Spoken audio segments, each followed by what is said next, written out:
তো এই যে এই অন্ধ ভাইটা নাকি টাকা হাতে নিয়ে বলে দিতে পারে কোনটা কয় টাকার নোট, তো সেটাই আমরা পরীক্ষা করব। উনি যদি বলতে পারে আমার এখানে অনেকগুলো টাকার নোট আছে, এই টাকাগুলো সব ওনার।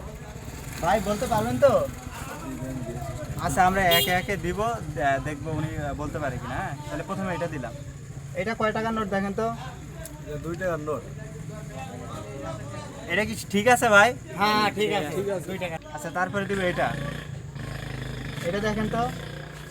5 টাকার নোট। এবার দেবে এটা। এটা কয় টাকার নোট দেখেন তো? এটা 500 টাকার নোট। এটা কি ঠিক আছে? আপনারাই দেখেন। এটা 500 টাকার নোট ঠিক আছে। এবারে এটা কয় টাকার নোট দেখেন তো?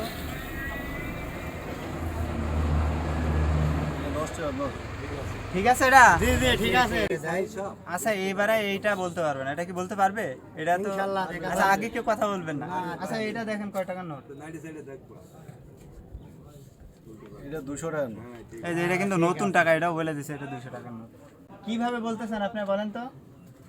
আমি সব হাতে নিয়ে টার্গেট করি আস্তে আস্তে। আচ্ছা এই যে লাস্ট আর একটা বাকি আছে, এটা দিয়ে দেখি এটা পারে কিনা। এটা পারবে না আমার মনে হয়, এটা পারবে না। এটা দেখেন তো। এটা 50 টাকার নোট। এটাও বলে দিছে। এই টাকাগুলো আপনার, হ্যাঁ এটা পুরস্কার আপনার।